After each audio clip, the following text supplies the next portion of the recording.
semaine d'actualité sociopolitique qui se décrypte sur Esaü TV. Chers amis internautes, bonjour, bon réveil, bienvenue sur Info Hebdo de ce samedi qui est consacré au décryptage de la mission dépêchée à Cotonou par le président de la République du Niger, le général Abdourahmane Tiani, une mission de haut niveau qui était à Cotonou pour actionner le levier en vue de la normalisation entre des relations entre Cotonou et Niamey. Pour en parler, j'ai avec moi en plateau Distel Amoussou, qu'on ne présente plus, les consultants médias communication, analyste, chroniqueur politique, président, directeur général de l'agence de documentation de liaison et des services spéciaux ADLSS et sera face aux théoriciens de la gouvernance d'État, analyste et chroniqueur politique Paul-Marie Rouissou. Avec eux, si le temps le permet, chers amis internautes, on aura effectué quelques commentaires sur la poursuite de la tournée gouvernementale. Bonjour à vous, Distel Amoussou.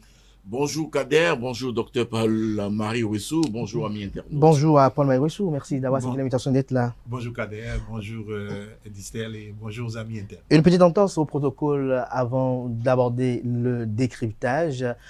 Cette semaine, aux premières heures de ce lundi, un habitué de ce plateau, journaliste, éminent journaliste à E-Télé, François-Xavier Noumon, vous l'avez connu tout un chacun, il nous a quittés des suites d'un accident de circulation. Que son âme repose en paix, mais Distel Amoussou, qu'est-ce que vous retenez de l'homme? Oui, c'est dommage, je n'ai pas de mots. Lorsque j'ai été informé, je me suis posé une question.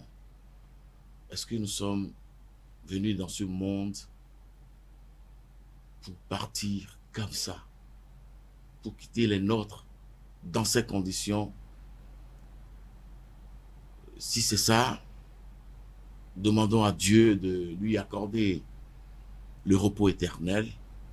Et pour nous qui restons, cultivons l'amour, semons l'amour, partageons l'amour, parce que venir et faire tout ça au plan professionnel, s'illustrer de cette façon pointue, dans l'exercice de ce que l'on a appris pour laisser tout le monde et tout choix de cette façon,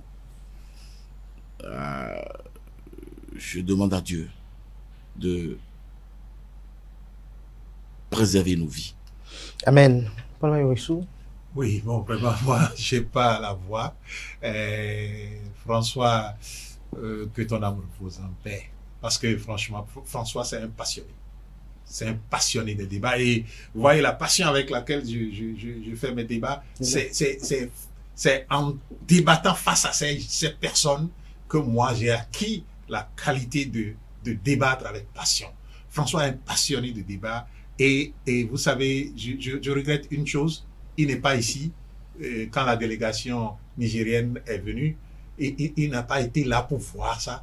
Parce que chaque fois qu'il m'appelle ou chaque fois qu'il me voit, il dit « Je reviens du Niger ».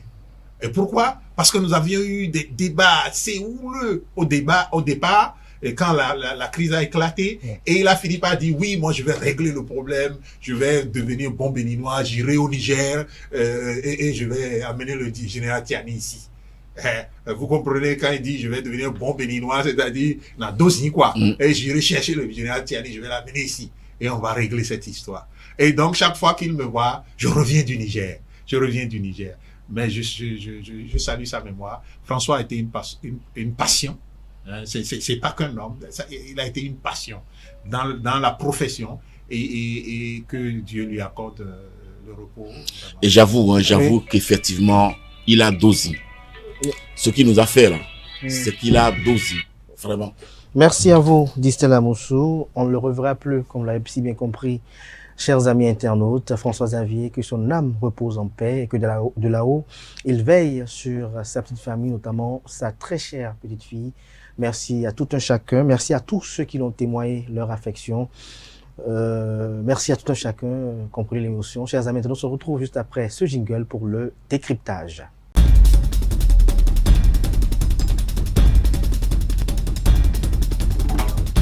Le décryptage, comme je l'avais annoncé à l'entame de cette émission, on parle de cette délégation de haut niveau qui a été dépêchée à Cotonou par le général président du Niger, Abdourahmane Tiani, en vue d'actionner les leviers conséquents pour la normalisation des relations entre Cotonou et Niamey. Dit Moussou, j'ai cru entendre que vous avez pu rencontrer les émissaires qui étaient à Cotonou. Dites-nous comment ils étaient et quel était leur état d'esprit après les différentes rencontres. Encore un pas dans le processus qui nous conduit vers la normalisation ou la renormalisation des relations qui existaient depuis plusieurs siècles, plusieurs années entre nos deux pays, le Bénin et le Niger. Souhaitons que ce pas soit gardé, gagné, et qu'on en fasse d'autres, n'est-ce pas, de victorieux, de glorieux pour nos deux États.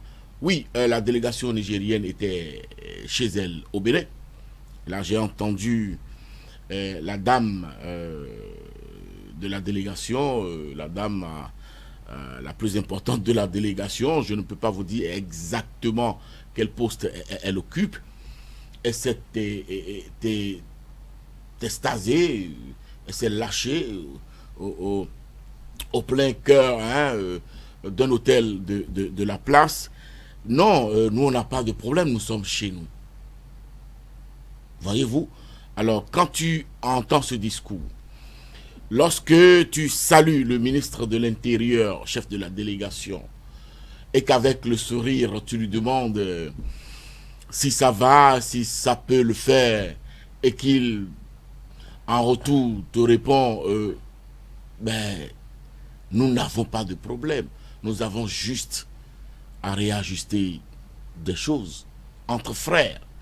Lorsque tu as entendu ce discours, lorsque tu vois l'ambiance bon enfant qui régnait, n'est-ce pas, dans ce cadre, avant le repas, pendant le repas, où les Béninois, les Nigériens pouvaient sortir, aller de l'autre côté de la piscine, se parler et partager de bons moments, je dis, il faut sauvegarder. Tout est fait prêt pour il faut sauvegarder dans tous les cas, n'est-ce pas, cette ambiance-là pour la suite du processus, et en profiter pour remercier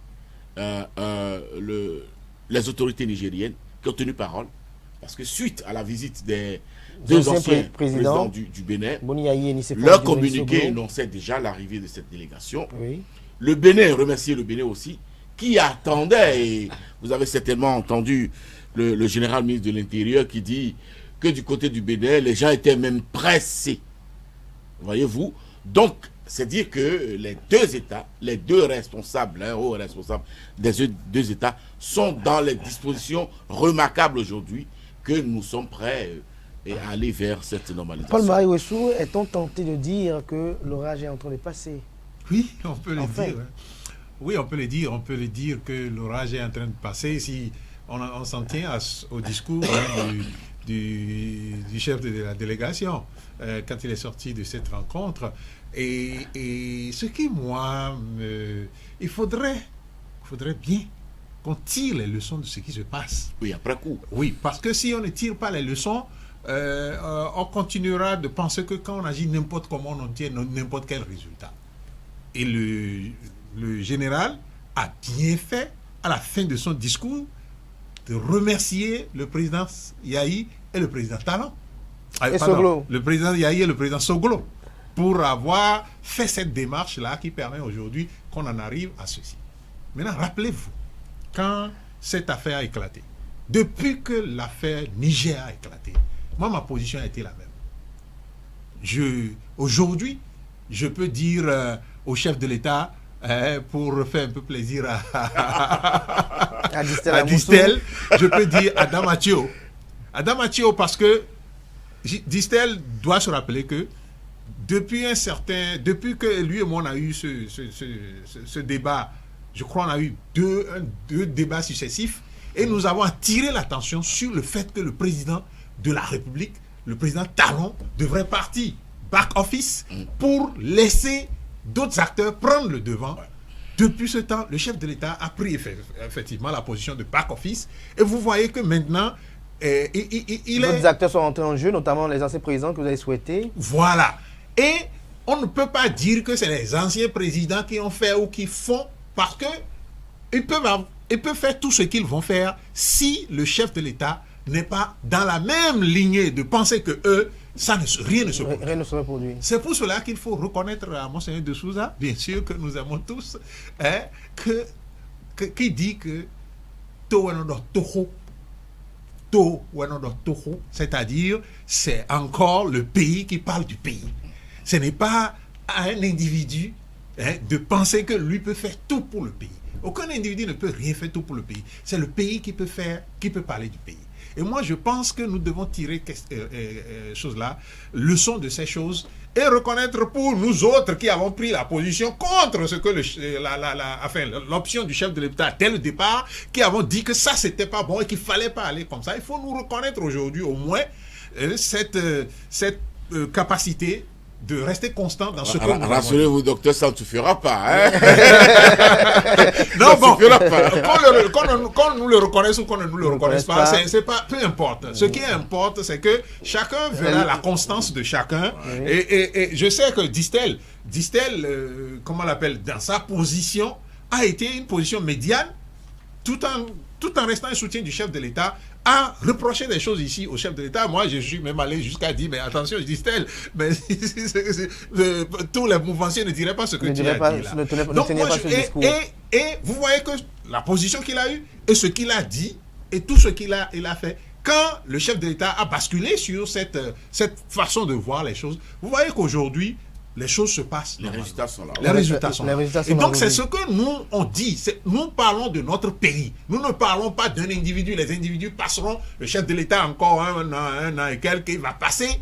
Et d'autres viendront. Si d'autres viennent et qu'ils ne font pas ce qu'il faut faire pour que nous puissions tous aller de l'avant dans la paix et dans la prospérité, nous dirons toujours que ce n'est pas bon. Si ce n'est pas bon, si c'est bon, nous dirons tous que c'est bon. C'est bon. Alors, sur ce point, je vais juste rajouter. Oui, c'est vrai, il faut reconnaître et saluer le sens patriotique, n'est-ce pas, des deux anciens chefs. Voilà, justement, c'est ce que j'allais vous poser une question. Les présidents Boni Yahi et Nicéphore Dieudonné Soglo, mais il faut avoir l'honnêteté, comme l'a fait le docteur Wessou, de souligner la coopération du président Patrice Talon. Et sa disponibilité à l'écoute du peuple aussi. Parce qu'en réalité, un chef, c'est des conseillers, c'est des ministres, c'est des pôles de contrôle. Un chef est soumis à la pression de tous ces cercles-là. Mais il faut qu'il s'inscrive dans la disponibilité aussi d'écouter au-delà de ces cercles, écouter le peuple. Et comme l'a dit la définition simple, comme le dit la définition simple de la démocratie, c'est la gestion de la cité, pour la cité, par la cité. Aussi banal, aussi simple que cela soit. Donc, il faut vraiment remercier et le reconnaître, remercier le chef de l'État, en attendant que d'autres nous reconnaissent à notre tour le combat que nous avons pu mener, combat d'opinion contre, n'est-ce pas, ce qui est établi, contre les couloirs réglementaires de la mouvance qui était en activité. Donc, il faudra que quelqu'un un jour puisse nous le reconnaître. On peut se dire sans risque de se tromper que si ce qui est l'espérance de tout chacun, que ça aboutisse, que les frontières soient ouvertes, ce n'est pas la victoire ni de Yahi, ni de Soglo, ni de Patrice Talon, c'est la victoire du peuple béninois. Des peuples béninois et nigériens. Des peuples béninois et nigériens. Et il faut savoir, il faut continuer de contrôler les éléments de langage et la posture. Vous avez vu que depuis là, la direction de la communication de la présidence n'a pas communiqué autre mesure autour de cette visite de la délégation nigérienne. Si c'était 3, 4, 5 mois derrière, on aurait pu lire des choses. Il y aurait eu des fuites, on aurait pu entendre beaucoup de choses. Mais aujourd'hui, la posture me paraît plus responsable. Oui, on ne peut pas ne pas laisser les gens opiner. Les gens opinent, mais de façon officielle, le chef de l'État est entré en back-office et ça se gère. Il faudra donc continuer à maintenir cette posture-là et continuer le travail. Quel travail? C'est pas faire d'autres pas dans le processus. Parce qu'on parle d'autres pas, bien évidemment, j'y arrivais tout à l'heure avec... Écoutez, par exemple, une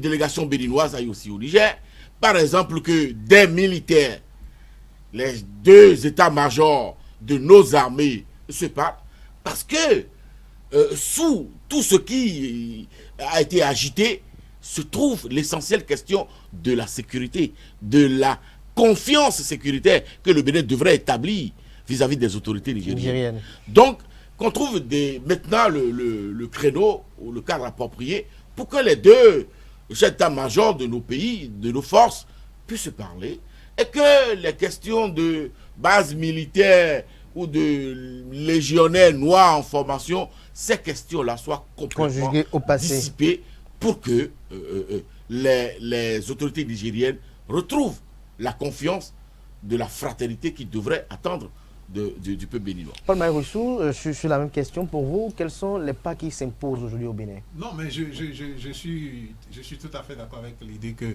la question, elle a été la première et la question sur laquelle j'ai insisté, moi, depuis que ce débat a éclaté, ou cette crise a éclaté, la question sécuritaire. Et vous voyez la délégation qui est venue. Hein? Dans la délégation, il y a à peine un civil. Ouais. Tout le monde, c'est-à-dire, c'est toute la gotha de la sécurité nigérienne qui est venue dans nos murs. Le service de renseignement, la police, la gendarmerie, la garde présidentielle. Vous voyez? Donc, ça veut dire que les Nigériens tenaient cette question de sécurité-là sérieusement. Et c'est ce que j'ai dit tout le temps, qu'il faut prendre ça au sérieux parce que c'est la question qui les préoccupe et il faut prendre ça au sérieux. Et à partir du moment où vous commencez à parler le même langage que vous pouvez maintenant vous entendre. Et je crois qu'on est maintenant sur la piste où on peut s'entendre. Et comme Distel l'a dit, je crois aussi que oui, il faut maintenant accélérer cela, comme cela a été dit, la partie béninoise est pressée, oui. Peut-être que pour accélérer les choses, le président Talon, maintenant qui a le couloir de discussion qui est établi, le président Talon peut essayer aussi d'aller de l'autre côté, d'aller rencontrer son homologue Tiani, et ou que Tiani soit invité à venir. Justement, parlant de Patrice Talon vers le Niger ou Tiani au Bénin, il y a quand même de ces analystes politiques qui estiment qu'avec le 1er août qui approche, c'est une belle aubaine. Je crois qu'on a vu cette semaine le quotidien Matin Libre afficher cela en manchette et s'interroger de savoir et si on faisait du Niger l'invité d'honneur du 1er août prochain. Ben je crois sincèrement que ça va être une très bonne chose et ça va être une très bonne chose pour renforcer, pour détendre l'atmosphère. Pour renforcer l'atmosphère déjà détendue de par ce que Distel a dit, lui ayant été témoin donc de la présence de ces personnes-là sur le territoire. Donc l'atmosphère est maintenant détendue. Maintenant il faut renforcer cette ambiance-là et ce serait vrai. Et maintenir la flamme, quoi. Oui, la flamme. Ah. Et qu'on fasse comme les Nigériens ont dit. Rappelez-vous, c'est pourquoi ils disent qu'il faut toujours écouter les autres. Quand nous sommes, certains se disent patriotes et leur patriotisme c'est pour injurier. Nous, on n'est pas des patriotes qui injurient. Nous sommes des patriotes qui réfléchissent, qui pensent et qui raisonnent. Et donc, nous, on dit les choses en tenant compte des éléments que nous avons. Le 1er août serait une bonne occasion pour que une délégation de haut niveau. Ça peut ne pas être le général Tiani. Ça peut ne pas être lui, oui. Mais une délégation de haut niveau parce que, bon, la visite des chefs d'État, ça se prépare des semaines à l'avant et tout. Le président Faye est annoncé, selon ses indiscrétions. Vraiment très, très, très proche. Une délégation de haut niveau du Niger peut continuer de venir, par exemple, au Bénin. Parce que, et pourquoi pas une troupe aussi? Une troupe défilée, par exemple. Défilée. Oui, nous allons faire des projections, mais dans la pratique, vu le timing, je crois qu'il y a des choses qu'on ne pourrait pas visiblement et techniquement attendre. On ne peut pas attendre une troupe aujourd'hui parce que le Niger, il ne faut pas l'oublier, est désormais dans une confédération des États du Sahel. Et donc, le Niger a aussi le devoir et l'obligation de rendre compte à ses partenaires désormais et de porter la position du Bénin, de porter la disponibilité du Bénin, de porter l'ouverture du Bénin. Et pour le faire, il faudrait que le Niger, il trouve ses intérêts. Et comment? Il faudrait que le Niger soit rassuré qu'il ne porte pas un hibou dans son sac. Parce que c'est quoi? L'État, les États de l'AES, Oui. la confédération là, ou la fédération se construit autour de quoi? Autour des questions sécuritaires et de l'indépendance de l'Afrique. Enfin, des peuples. C'est les deux thèmes. La souveraineté. La souveraineté, la dignité, tout ce que vous voulez y mettre. Mais aujourd'hui, le Bénin est en train de trouver, n'est-ce pas, une passerelle de discussion, d'échange et de retrouvailles avec le Niger. Il va falloir que le Niger apporte des éléments pour convaincre ses autres partenaires. Parce que après le Niger, nous avons écouté le discours Du Burkina Faso, du Burkina Faso, du capitaine Traoré. Capitaine Traoré. Est-ce qu'il faut les régler au cas par cas? Est-ce qu'il faut mettre tout ça dans un même ensemble? Parce que le Bénin et le Burkina Faso ont intérêt à mutualiser leurs actions contre le terrorisme, notamment dans la zone Kouarou-Kouarou, qui est une zone litigieuse entre nos deux pays. Donc, trouver la formule pour que le Niger soit à l'aise à nous défendre, à parler de nous comme bons camarades, bons frères au sein de l'AES, et au même moment rassurer les autorités du Niger. Mais aujourd'hui, Paul Maïwessou, les populations, elles, dans tout ce qu'on dit ici, tout ce qui les intéresse, c'est que les frontières soient ouvertes et que les échanges commerciaux reprennent. C'est ce qui est le plus important pour les populations. Non, mais les populations ne doivent pas être pressées parce que, vous savez, quand on parle de sécurité, c'est elles-mêmes qui sont en jeu. C'est encore leur intérêt, la sécurité, la question de sécurité. Et donc, les populations doivent laisser les choses se faire comme ça se fait. Maintenant, on est dans la détente. Donc, on va aller... Moi, j'ai été heureux d'écouter le ministre d'État, le ministre de l'Intérieur du Niger. J'ai été heureux de l'écouter, que lui parle des Bénin, des autorités du Bénin. J'ai été heureux de l'écouter parler des autorités du Bénin tel qu'il l'a fait. Et je suis tout à fait à l'aise à penser que nous sommes maintenant dans la détente. Et comme nous sommes dans la détente, il s'agit maintenant de renforcer cette détente. Et un élément qui est sorti, un élément de langage qui est sorti de son discours, il dit, nous ne voulons plus retourner à ce qui était, mais nous voulons mieux faire. Nous ne voulons plus retourner à ce qui était, mais nous voulons mieux faire. Ça veut dire que quoi? Ça veut dire qu'il faut travailler à structurer les choses. Voilà, pour que ce soit plus fort qu'avant. Et si c'est plus fort qu'avant, vous voyez que c'est tout bénéfique pour le... Et sur la question des frontières, il a dit à ouvrir aujourd'hui les frontières dans la précipitation, que des bandits, je le cite, des bandits pourraient, n'est-ce pas, s'incruster sur les corridors et commencer par faire mal. Et attaquer les convois. Et il a raison qu'on aille progressivement, vous voyez qu'il y a encore de l'insécurité, en tout cas du côté du Niger, il y a encore beaucoup d'insécurité. Et donc il faut prendre le temps. Également, parce qu'il y a eu des frappes la dernière fois. Voilà. Il faut prendre le temps de vraiment bien faire les choses et faire de sorte que désormais, comme moi je l'ai dit, lui a le dit par ailleurs, vous savez, l'AES, comme nous le disons là, l'Alliance des États du Sahel, c'est un phénomène qui s'installe et c'est 60 000. C'est 60 000 habitants, quoi.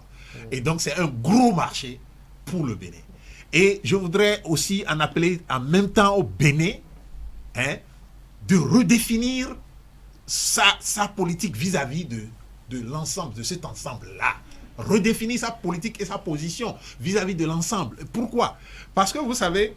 Position politique, économique. Et par rapport à la gestion de nos corridors. Absolument. Parce que, comme il le dit, mais c'est fantastique, hein. Ce qui pouvait apparaître comme diabolique ou ce qu'on pouvait diaboliser peut se muer aujourd'hui en opportunité. En opportunité énorme pour le Bénin. Pour le Bénin. Si le Bénin arrive à s'entendre avec le Niger, le Burkina Faso, mais ça va être fantastique au plan économique, au plan sécuritaire, au plan même de la migration des populations de nos peuples. Et les activités marchandes vont enfin, ça va être tout bénéfique pour les véritablement florissant. Et si je peux ajouter oui. très rapidement, Oui. si je peux ajouter très rapidement, l'une des choses que moi j'ai entendu comme ça avec les discussions, au Burkina, dans le temps, c'était que, vous savez, ils avaient l'habitude de venir acheter, par exemple, les marchandises ici. Je ne sais pas si vous voyez. C'est-à-dire, par exemple, une voiture, le Niger. Même les Maliens, même les Maliens. Oui, bien sûr, bien sûr. Ils venaient acheter ça ici. Maintenant, eux-mêmes vont commander ça depuis Dubaï. Maintenant, il faut trouver le corridor pour faire passer ça. C'est ça qui est le problème. Et donc, il faut vraiment qu'on réfléchisse. Comme je l'avais dit, quand il y a eu la détente avec le Nigeria, j'ai dit, c'est bien ce que nous faisons, mais il faut que nous réfléchissions à tirer le maximum de profit du Niger. Prenez un exemple, je vais vous donner un exemple très simple, du Nigeria par exemple. Donnez un exemple très simple. Oui, allez-y. Lorsque vous prenez le Nigeria, regardez le nombre d'États dans le Nigeria. Et chaque État a un truc là de théâtre, je veux dire une arène pour le théâtre. Imaginez que des Béninois, parce que de plus en plus les Béninois apprennent l'anglais, et font du théâtre, et font un bon spectacle, et le marché est ouvert pour parcourir tout le Nigeria, pour faire le spectacle, pour venir ici. Vous voyez ce que ça donne en termes de revenus pour le Bénin. Donc c'est que au-delà des choses traditionnelles que nous connaissons, il va falloir que nous puissions réfléchir maintenant à offrir à chaque État qui se trouve autour de nous des choses qui leur permettent, qui leur sont bénéfiques, et qui nous permettent, nous autres, de développer de trouver de l'emploi, d'offrir de l'emploi aux nôtres, de trouver des marchés et d'ouvrir les marchés. Les économies locales. Les économies locales. Donc, c'est ça qu'il s'agit. Il faut profiter. Il ne faut pas qu'on résolve seulement le problème de frontières et puis c'est fini, on recommence comme d'habitude. Mais Didier Lamoussou, y a-t-il espoir pour le projet Pipeline avec la suspension du CNPC? Oh que si, oui. J'en ai lu de mûrs et de non-mûrs. On ne se lève pas un matin, quel que soit le couac, n'est-ce pas, ou la posture de son partenaire pour dire, voilà, on fait un projet et tout. Non. Le Bénin et le Niger, ensemble avec le partenaire stratégique qui est la Chine, sont dans l'obligation de sécuriser le pipeline. Parce que c'est un contrat. Sinon, les trois parties vont se retrouver devant les tribunaux internationaux.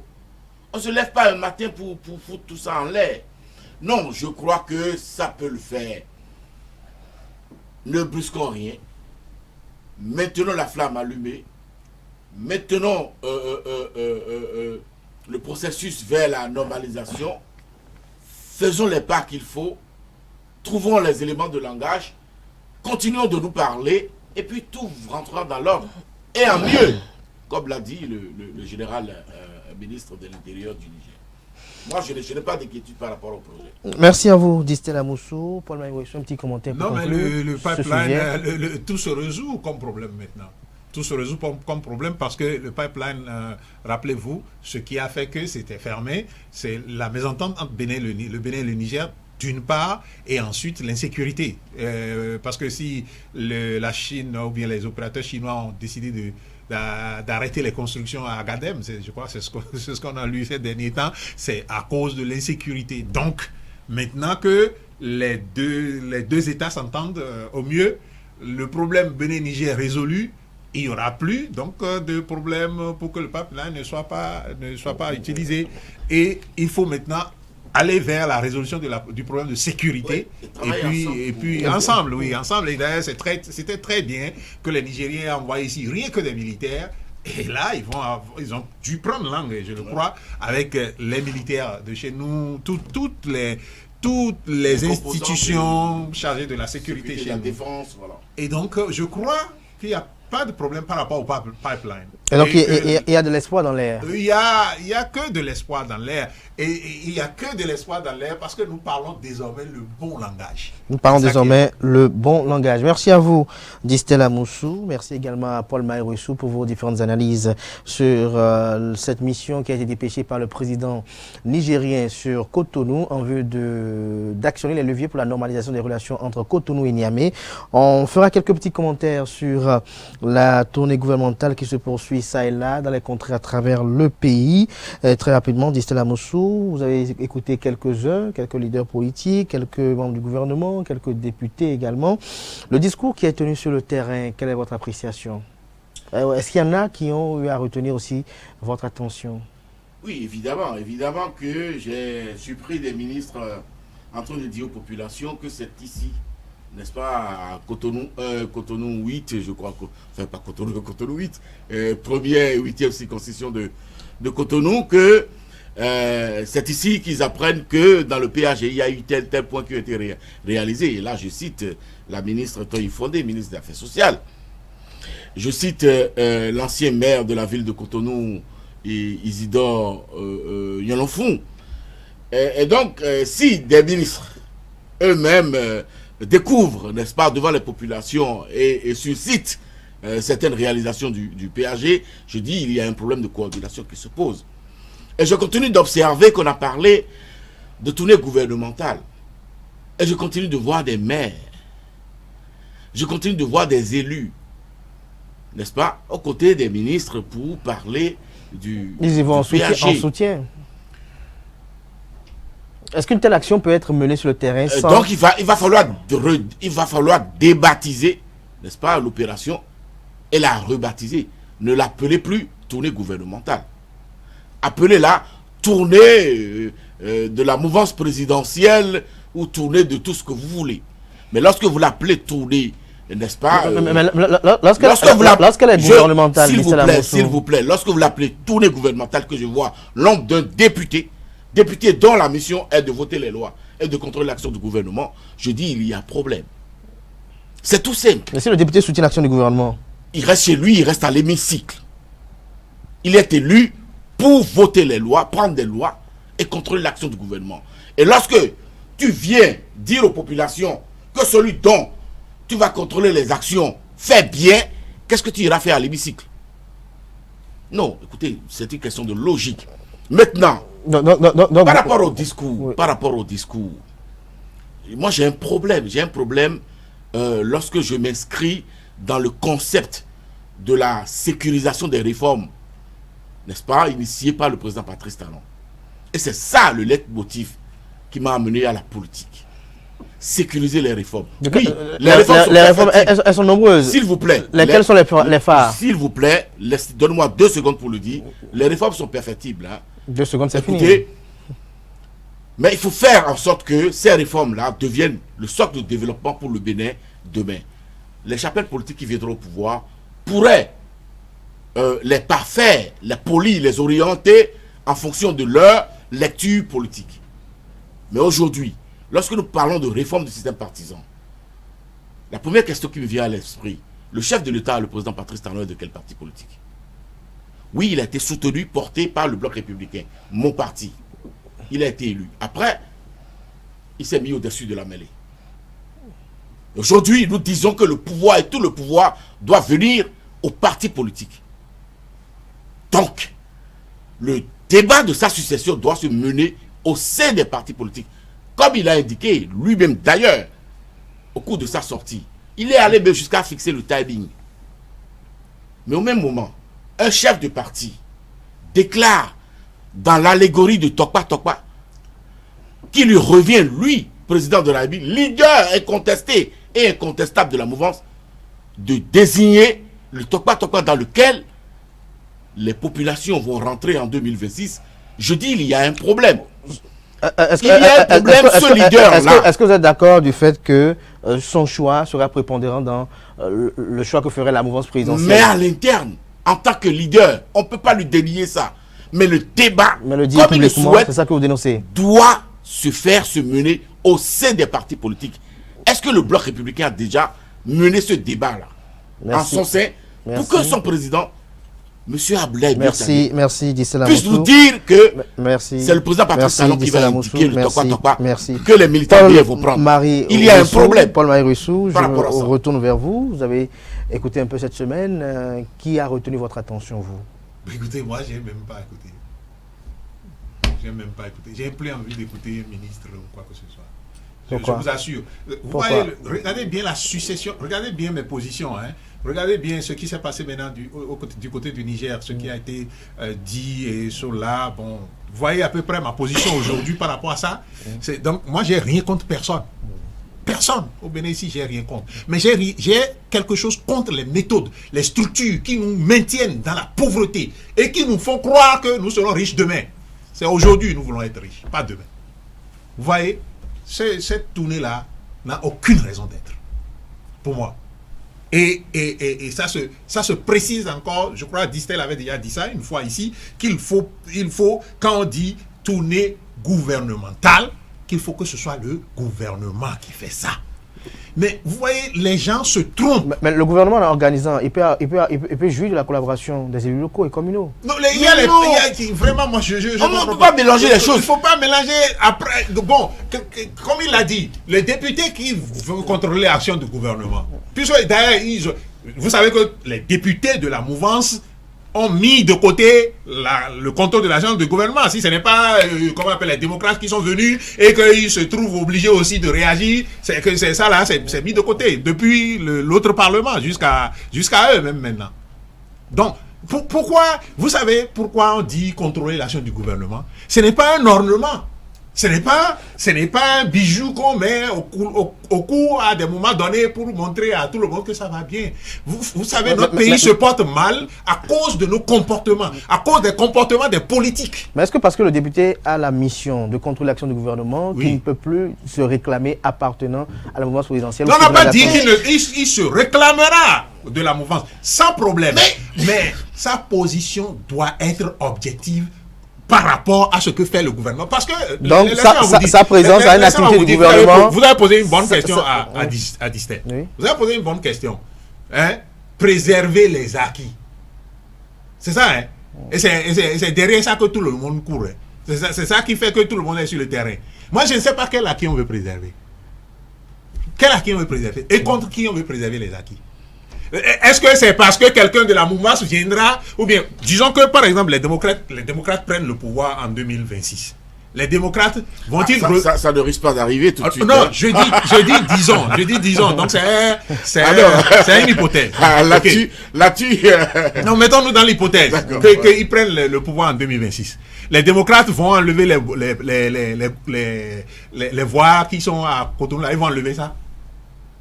Je ne sais pas. Ou bien ils vont aller enlever la statue de la dame de l'Amazon là. Ou bien ils vont enlever... ils vont faire ça. Pourquoi on parle de préserver acquis? Moi, je ne comprends pas ça. Je ne comprends pas du tout. Nous voulons le futur. Notre futur. Les réformes perfectibles. Le président la réforme du système partisan, par exemple. Pardon? La réforme du système partisan, non, par ça, exemple. Ne parlez pas de ça. Pardon. Là, en ce moment, Distel et moi, on va se quereller sur ce plateau avec ça. Là. Réforme du système partisan. Les deux secteurs où l'échec du président Talon sera retentissant en 2026, c'est-à-dire quand il va partir du pouvoir, c'est l'éducation et la politique. La réforme du système partisan, pour moi, c'est un échec retentissant. Personne n'entend encore son maintenant. Non, attendez. On ne pourra pas le décréter de cette Attendez. On ne pourra pas le décréter. Vous allez réagir. Vous allez réagir. Je vous ai dit que ça va nous diviser, n'est-ce pas? La réforme du système partisan, c'est un échec retentissant dont le bruit ne se fait pas entendre pour le moment par les comment ils l'entendent d'ailleurs. Mais quand le président Talon sera parti, il va voir, ce sont les mêmes qui le soutiennent aujourd'hui, qui vont lui faire entendre l'échec de ce qu'il est en train de faire en matière de politique là. Et le deuxième secteur où l'échec sera retentissant, c'est l'éducation. Le système éducatif est massacré par les réformes, la politique éducative du gouvernement que nous avons. Merci à vous. Et ça, il faut être sérieux. Il faut être sérieux parce que ça, c'est des affirmations. Et c'est comme ça que je fais mes affirmations. Très sérieuses. Et personne ne veut écouter ça parce que dès que vous dites ça, c'est que vous avez quelque chose contre le président Talon. Moi, j'ai rien contre le président Talon, mais moi, je donne des indications sur des choses qu'il faut bien aller regarder. Attirer l'attention. Et attirer l'attention. Et plus tard, en tout cas sur la question du Niger, depuis la première fois que j'ai pris la parole sur le Niger jusqu'à aujourd'hui, je crois que j'ai eu raison. Et donc, je pense qu'il est important que le président Talon voit la nécessité de construire un système. Moi, le problème pour moi avec le président Talon, c'est qu'il nous a fait une promesse en 2016. Laquelle? La société démocratique que moi je voulais. La société démocratique dont il a parlé en 2016, allez relire le projet de société du président Talon en 2016. Et vous verrez les descriptions, allez regarder les vidéos, tout ce qu'il a dit. Et maintenant, regardez ce que nous avons aujourd'hui. C'est ça que nous n'avons pas. C'est ça que moi, je n'ai pas. C'est ça qui me gêne, moi. Et moi, je n'ai rien contre lui, mais c'est que il n'est pas arrivé à faire ça. Bon, et je peux dire, je peux dire, il est en train de conclure. Je peux dire, je peux dire qu'il n'est pas arrivé à faire ça à cause de plusieurs facteurs, y compris même ceux qui sont autour de lui. Mais, je ne peux pas excuser que ce ne soit pas fait. Merci à vous, Paul Maïwessou, pour votre analyse. Distella Moussou, vous impatientez de réagir. C'est vrai que je ne vous ai pas encore donné la parole. Non, je sais sur quoi je vais opiner. Je sais. Allez-y. Non, c'est vrai que le docteur Paul Maïwessou a raison en disant que si nous ne faisons pas attention, la réforme du système partisan risque de connaître un échec assourdissant. C'est vrai. Le tout dépendra de la posture du chef de l'État lui-même en tant que leader de la mouvance présidentielle. Si, comme il a dit, on ne le fait pas et qu'on fait ce qu'on n'a pas dit et autrement ce qu'on n'a pas dit, eh bien, la réforme du système partisan va s'écrouler. C'est-à-dire, en d'autres termes, expliquez-vous là. Nous avons dit que nous allons donner force et pouvoir aux partis politiques. Et d'abord, nous avons dit, nous allons réduire le nombre de forces politiques qu'il y a au Bénin. Et nous sommes tous les Béninois ensemble, nous avons dit qu'il y en avait trop, plus de 300. Et nous avons dit, marchons vers de grands ensembles. On en a 3 aujourd'hui dans le pays. Bloc républicain, Union progressiste, LD, les démocrates. C'est déjà des pas menés. Et le reste? Gardons, le reste va se débattre pour se retrouver en grands ensembles. S'ils y parviennent, c'est tant mieux. C'est donc des pas qui sont déjà faits. Gardons gagner ces parts-là. Mais donnons effectivement le pouvoir aux partis politiques et aux instances des partis politiques. Arrêtons de nommer les responsables des instances de partis politiques. Lequel des partis politiques est allé aux élections pour élire ses responsables? Que ce soit l'Union progressiste, que ce soit le Bloc républicain, pour ce que je connais. Merci à vous, Distella Moussou. S'il vous plaît. Oui, pour conclure, le fonctionnement correct d'un parti politique doit s'installer au cœur de la réforme du système partisan pour la sauver pour demain. Merci à vous, Distella Moussou, pour vos analyses. Je regarde le visage de Paul Maïwessou qui veut avoir placé quelques mots encore. Ben oui, je peux dire simplement que non, je suis tout à fait... quelques phrases, tout à fait la maladie de notre pays, la maladie politique, c'est la maladie des partis politiques. Et le président a eu tendance à garder main forte sur les partis depuis jusqu'à maintenant. Et comme il le dit, il lui reste encore 1 an et quelques. Et je veux croire, parce que moi, avant de devenir critique, tout côté critique, seulement critique, j'ai souvent apprécié en faisant la part des choses dans le premier mandat. Parce que j'ai toujours dit que le premier mandat était une transition. Et maintenant, je veux voir les choses se faire. Il faut regarder le futur. Parce que si nous ne regardons pas le futur pour agir, nous allons regarder nos nombrils aujourd'hui agir et nous allons créer des crises pour demain.